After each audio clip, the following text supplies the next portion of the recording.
In this video, I'm gonna show you how you can download Facebook Reels on laptop.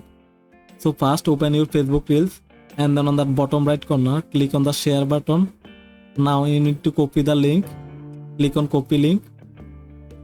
Now go to a new tab and then open this website. After that, enter the link. Now click on download. Now here you see two options. One is for normal quality and another one is for HD quality. You can download both of them.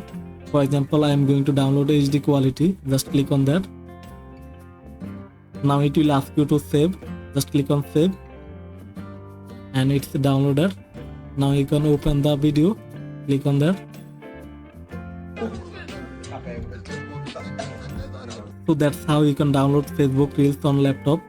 Hope that this video help you out. If this video help you, hit the like button and subscribe the channel. Thanks for watching.